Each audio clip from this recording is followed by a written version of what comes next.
Telescope of terror. Every night at 2:13 a.m., my eyes would snap open, drawn by a compulsion I couldn't explain, to the dust-caked telescope my grandfather left me. It pointed straight down my street, a sleepy suburban lane where nothing ever happened. At least, that's what I thought. The first time I peered through the cloudy lens, I saw my own house, but the windows glowed with a cold blue light, and a figure that looked exactly like me was standing in the driveway, waving at something just out of sight. I almost laughed it off as a trick of exhaustion, but each night since, the view changed, each time more twisted and wrong. One night, my doppelganger was hosting a party, the yard swarming with faces I didn't recognize, all wearing masks shaped like mine.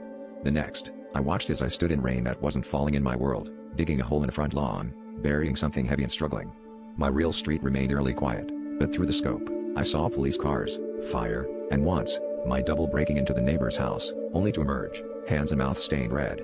I started to dread the nightly ritual, but I couldn't stop. It was as if the telescope was pulling me in, showing me lives I could have lived, lives I'd always feared I might.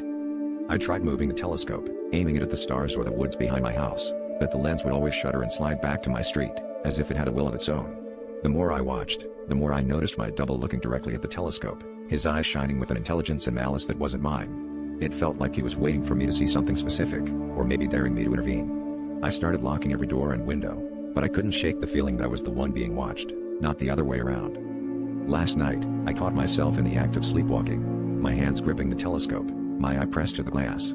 On the other side, my double was standing on my porch, holding the same telescope, staring back at me. His lips moved in perfect sync with mine. "Don't let go." My phone buzzed, a message from an unknown number. "Open the door." I heard footsteps on my actual porch, and as I froze, the last thing I saw through the lens was my doppelganger's smile growing impossibly wide, reaching for the doorknob, on both sides of the glass,